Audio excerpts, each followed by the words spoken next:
Ya coba kita ulas hal-hal yang sebetulnya sekedar dijawab asal-asalan itu.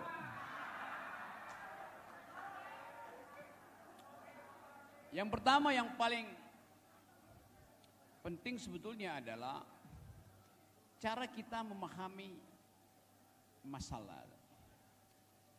Tadi ada istilah yang keliru, bahkan bertiga tuh, termasuk Anies tuh. Istilah disabilitas. Disabilitas artinya ketidakmampuan. Lalu kita menghina orang yang tidak mampu, lalu kita bantu dia di bidang ketidakmampuannya itu. Istilah yang tepat adalah difabel, different ability. Ini yang bikin pertanyaan juga dungu nih. Di dunia sekarang nggak ada yang namanya disable, adanya different ability. Kemampuan yang berbeda itu maksudnya. Dan orang yang difabel itu dari awal dianggap dia itu tidak cacat. Kan disability itu pandangan masyarakat. Kalau Anda dari awal tidak bisa mendengar, Anda tidak cacat. Karena bagi dia kalian yang nggak bisa dengar saya. Itu soalnya. Jadi itu juga mesti kita kasih kritik pada mereka yang membuat pertanyaan itu. Saya beri contoh misalnya. Saya pengurus Persatuan Panjat Tebing Indonesia. Satu perempuan nggak punya kaki, dia nomor 1 manjat tebing. Manjat tebing loh, bukan manjat kursi presiden. Jadi hal macam itu mesti kita kritik. Tetapi Anies menjawab dengan bagus. Karena ditanyakan disabilitas, dia jawab itu lagi-lagi sebagai paradigma tuh. Dengan satu konsep besar. Bukan dikasih terapi, bukan dikurasi, bukan. Itu soal penghargaan terhadap difabilitas. Kan itu Anies bilang tadi bukan problem dia disable, tapi penghargaan kita pada kesetaraan orang yang bagi kita disable, tapi dia sebetulnya punya abilitas, punya kemampuan yang berbeda dengan kita. Itu dasarnya tuh. Jadi ini bukan sekedar anggaran difference ability-nya itu percuma tuh. Yang kedua tadi soal kebudayaan itu. Kebudayaan itu isinya adalah memori kolektif kita. Bukan program kebudayaan itu. Kalau sekedar bikin patung, lalu bikin museum, itu bukan kebudayaan. Kebudayaan adalah memelihara value yang menjadi dasar kehidupan suatu bangsa. Saya beri contoh misalnya. Kerajaan-kerajaan di Indonesia dianggap sebagai feodal. Saya riset di Bau-Bau. Di Bau-Bau ada sistem kerajaan yang sejak tahun 1500, kira-kira tahun 1500, sultannya bilang begini, mulai sekarang, bayangin tahun 1500, sultannya bilang, mulai sekarang pewaris saya harus dipilih. Gak boleh satu putra, apalagi soalnya yang telat ya. Tanya apapun pertanyaannya, jawabannya makan. Itu soalnya tuh.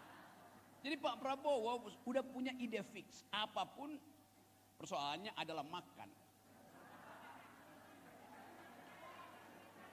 Demikian juga bagi Gibran, apapun masalahnya adalah hilirisasi. Jadi kelihatannya malas berpikir itu. Upaya untuk menyelesaikan soal sekedar dengan satu ketok palu makan itu. Oke, Bung Rocky. Tapi kita balik lagi ya. Jadi nanti berukun. Oke, teman-teman. Saya mau bicara sangat serius malam ini. Kita udah ikuti 5 kali perdebatan. Kita tahu bagaimana keinginan kita untuk melihat seseorang ditonjok di panggung itu. Tapi itu kemarahan kita bukan karena mereka bertiga, tapi di belakangnya ada setting dari seseorang yang angkuh yang namanya Jokowi. Saya mau ingatkan itu supaya kalian, kita semua tidak terjebak pada semacam balas dendam palsu itu. Saya ikuti 5 debat itu. Dan Anies tetap konsisten. Panggung itu dimenangkan Anies. Oke. Ada kesejukan di situ. selama 5 kali debat ini. Tetapi di debat terakhir ini, di closing statement, ketulusan ada pada Prabowo. Yes, Anda boleh hina. Tetapi seseorang yang angkuh dan tiba-tiba menundukkan kepala, serius mengatakan saya minta maaf pada Pak Anies tuh. Itu soalnya. Dia berupaya untuk satu periode, satu putaran. Tapi dia tahu publik menyoroti dia dalam dimensi emosi.